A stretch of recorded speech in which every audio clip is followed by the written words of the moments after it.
and thank you everyone for joining this recorded presentation, which forms part of our virtual Analysys Mason Telecom Summit 2021. My name is Martin Scott. I'm a principal analyst, and I head up our video, gaming, and entertainment research. 2021 has been an interesting year in telco TV, and we've seen a number of big moves by the likes of BT, AT&T, and others to revise their approach to both sports broadcasting and to their wider TV and video strategy. In this session, I'm hoping to help players in the telco TV ecosystem, primarily the operators themselves, but also the vendors that supply them, to work out what operators do next. A lot of different factors are currently at play, and that's prompting a rethink of strategy for many organizations in this space.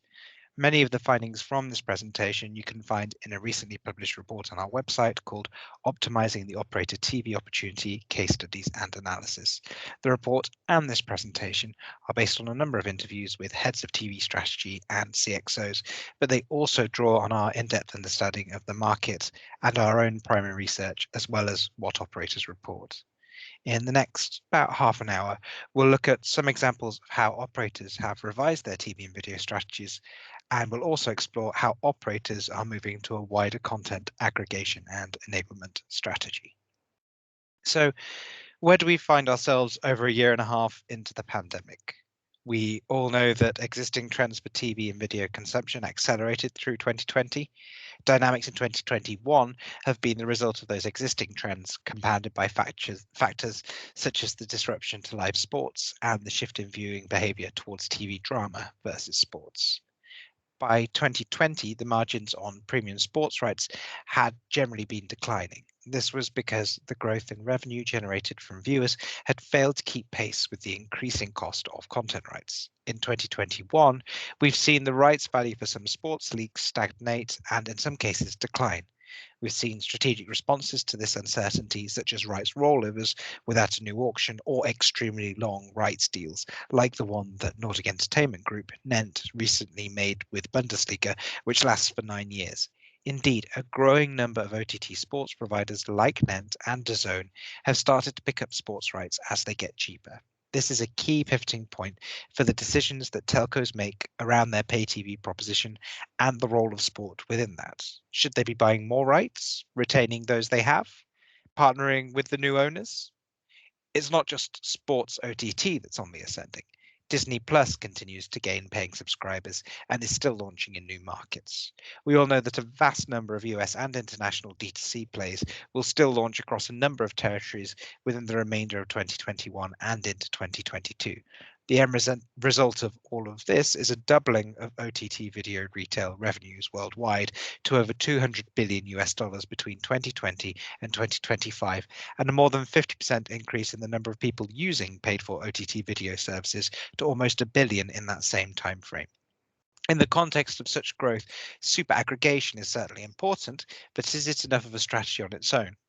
We'll discuss that later. This is all happening against the background context of a market contraction in operators' core traditional pay TV base. We aren't talking about a massive revenue decline, but it's no longer growth. At a worldwide level, the number of traditional pay TV subscriptions will stay level at about 1.2 billion for the next 5 years, but revenue will fall by about 10% to $182 billion by 2025. And if you were listening closely, that means that OTT video will be worth more than the whole of traditional pay TV in the next 4 years. So how do operators reevaluate the way in which they approach and invest in TV and video propositions? First things first, in interviewing people for the case study report that I mentioned earlier, it was really clear that the majority of telco TV professionals still consider TV and video to be valuable to their core proposition either directly or indirectly. Having an entertainment element is important if you're taking a converged approach to services, as almost everyone is. Now, there are as many approaches to operate a TV and video services as there are operators, but we can very roughly generalize the moves that operators are currently making into 3 categories. The first category is content reevaluators. As I mentioned earlier, many operators have failed to gain the benefits that they envisaged from sports rights, and some are maybe considering moving away from their own pay TV services entirely. Both BT and AT&T have made comments about reprioritizing their business to focus once again on core connectivity. But as my colleague Larry mentioned in his keynote, is that core connectivity revenue enough on its own? This approach of content re-evaluation in the past has led to reinventions, such as Telecom Italia's retirement of IPTV services in 2015 and Vodafone España's termination of sports coverage in 2018. Both players now have stronger video propositions than they did at the point of reinvention. Next up are partnership players. These categories aren't, I suppose, exclusive. Certainly, we expect content re-evaluators to also, in most cases, move towards a partnership-focused strategy over time. Aggregating and curating OTT video services may be the key to future success in operator TV. It's interesting, though, to reflect on the type of players that can pursue this approach. Service aggregation is available to much smaller single country operators than a content heavy investment approach. It's not just for the likes of incumbent operators and multinationals. I find this third category really interesting. These are players that are actually investing more money in rights as the cost of obtaining those rights falls. And that does tend to be larger operators. We'll be exploring this and all three categories in more detail as we work through this session. I mentioned a few company names in passing, but on the screen now are also a few further examples. I've color-coded the examples to line up with the categories that I outlined on the last slide, so in green are the content re-evaluators. As you can see, they are by definition moving to an approach with lower overall investment in TV and video content. In a later slide, I'll go into more of the detail of Vodafone España's transformation and approach, and I've already briefly mentioned AT&T and BT in passing.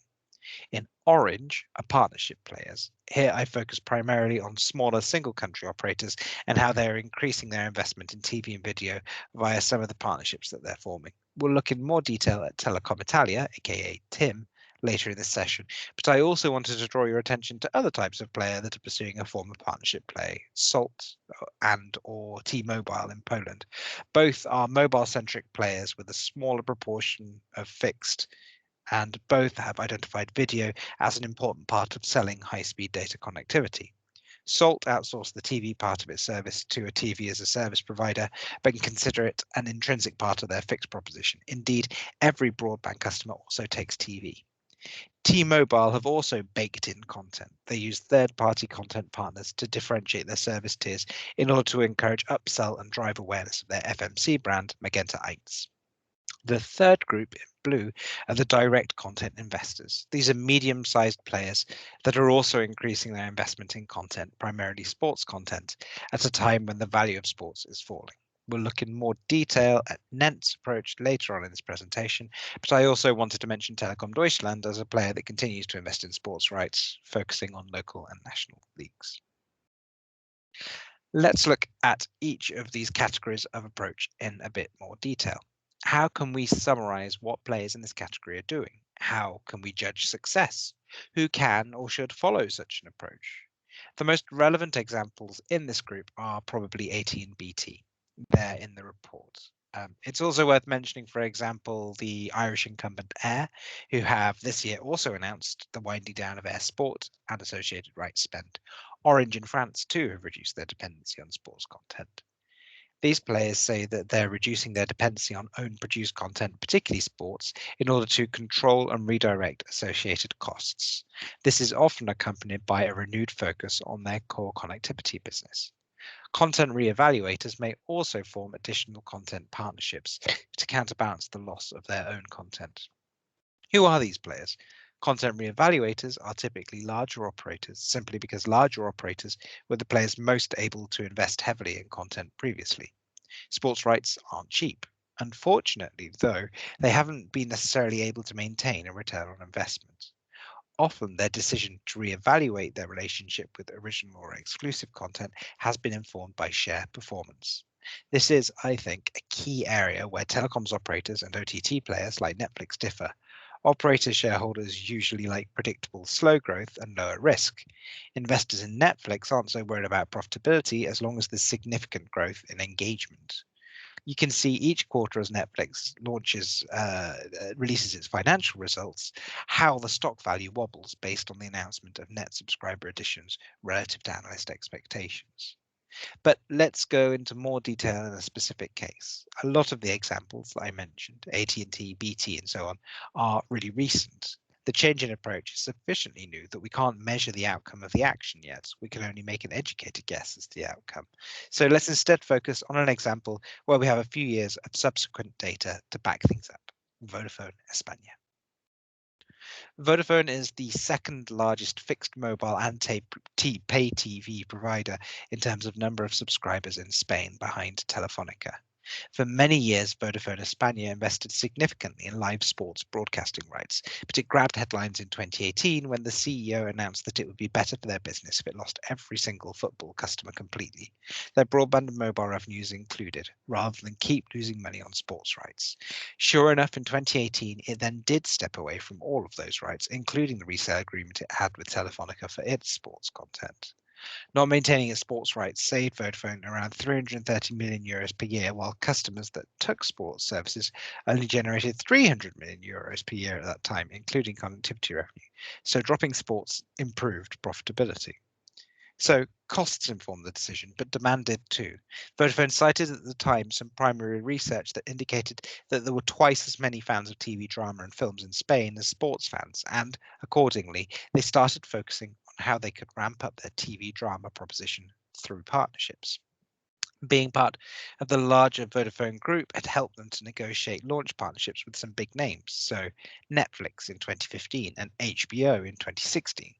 The company brought Amazon Video into the mix in 2019, which helped to slow its falling pay TV market share. But actually, it wasn't until the pandemic that things really started to take off, and that investment in partnerships that strengthened its drama proposition really paid off.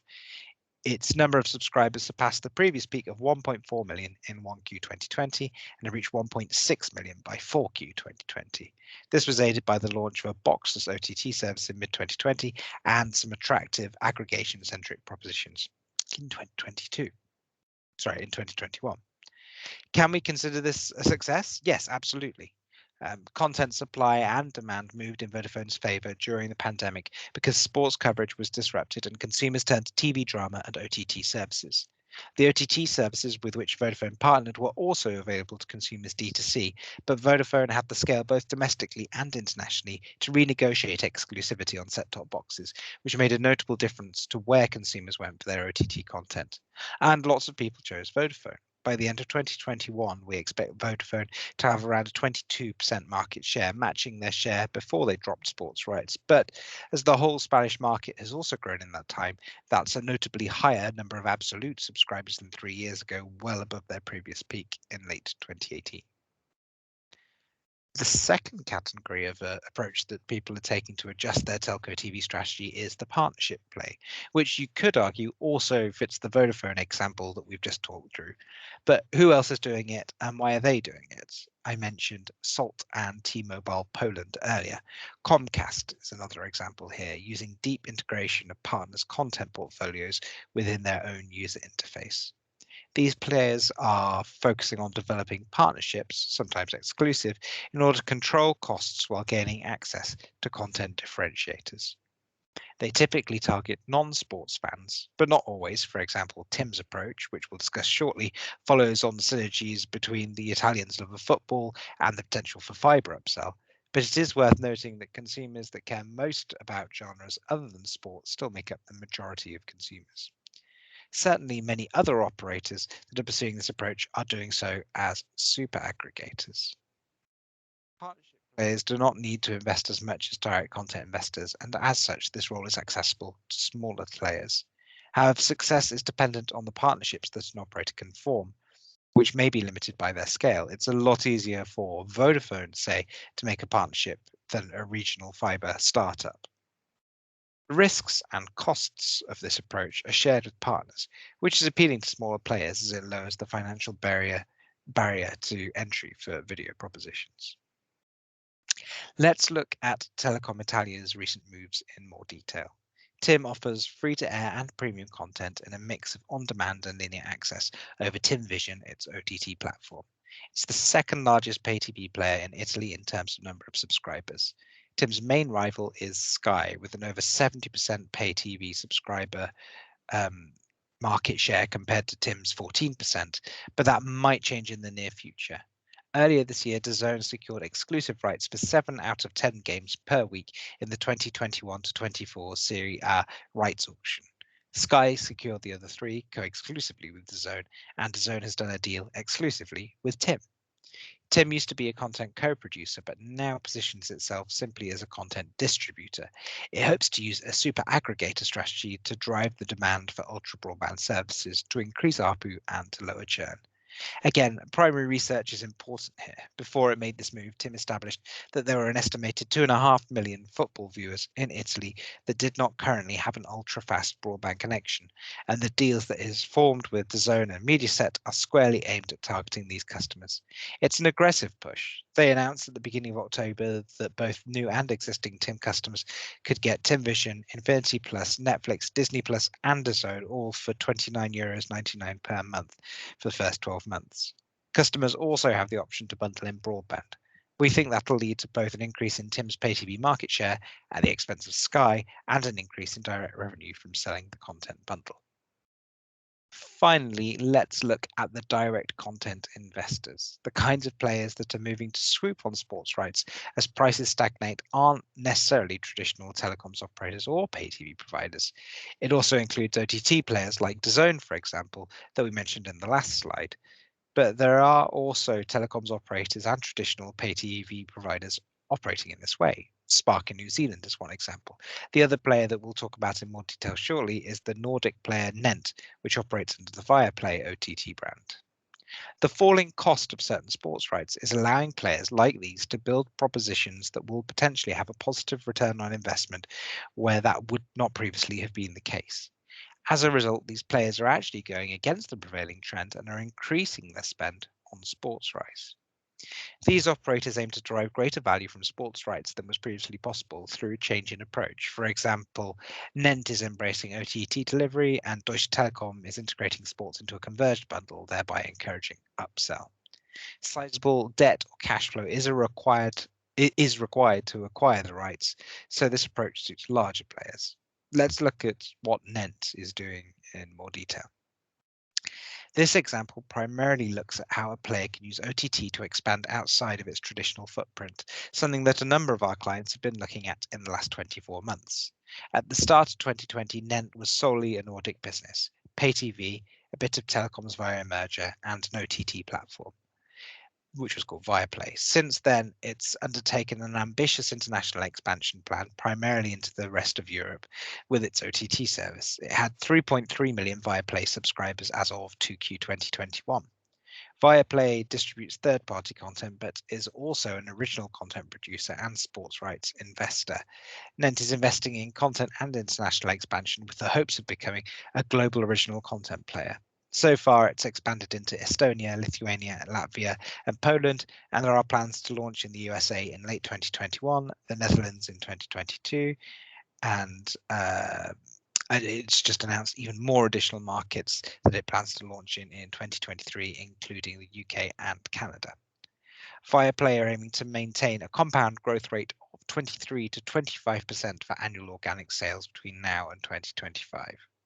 NENT plans to offer rich local content and sports in order to reach its new target of 12 million subscribers by 2025, but note that it keeps increasing this target. It's acquired exclusive broadcast rights in the Netherlands to Formula 1 until 2024 and the Bundesliga until 2029, as a prelude to its planned launch in the country in 2022. Similarly, it is committed to producing 2 original English language films per year to cater to Anglophone audiences in preparation for its North American and UK launches. The combination of locally relevant content, a strong Nordic content catalogue, for which there is strong international demand, and premium sports coverage may help NENT to carve out a space in the market despite fierce competition from OTT players.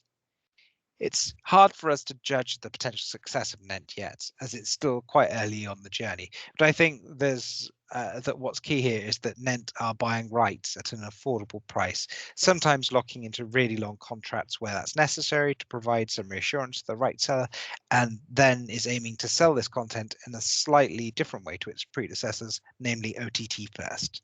That's different and it's positive. In fact, I hope that I've shown you that all three categories of approach, cutting costs, increasing partnerships, and tactically increasing investments, can work positively in certain market conditions. To wrap up, let's widen the picture a bit. This session has, by design, been focused on operators, TV and video propositions.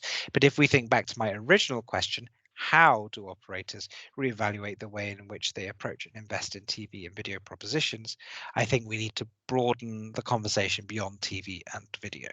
Going back to Larry's point in the summit's earlier keynote about operators moving beyond connectivity, there are more opportunities in the wider media space for telecoms operators than just TV and video, and gaming is a key one. On the screen now, you can see some early release data from our Connected Consumer Survey 2021.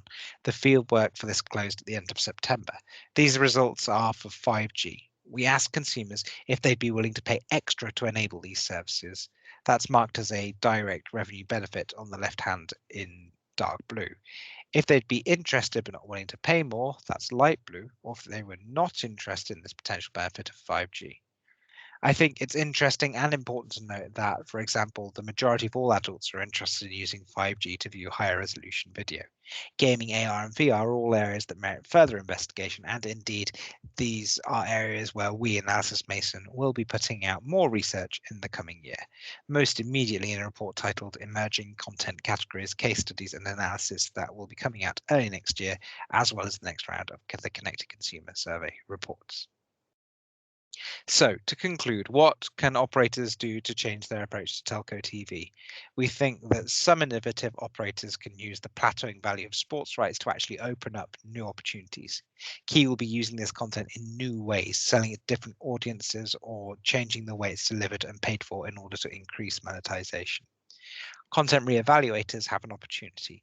Stepping fully away from media to me doesn't make sense, but this is an opportune moment to recalibrate, form alliances, and players that do this may transition into that third group of partnership players. Smaller operators can also gain scale as partnership players, and the number of options and suppliers that operators have to make this happen is increasing all the time. And that concludes today's session. Thank you for joining us. If you have follow-up questions, I'd love to hear from you. You can get in touch with me through the following media, even if you don't have a question. I, of course, heartily recommend that you follow me on Twitter and connect with me on LinkedIn. Thank you again for your time.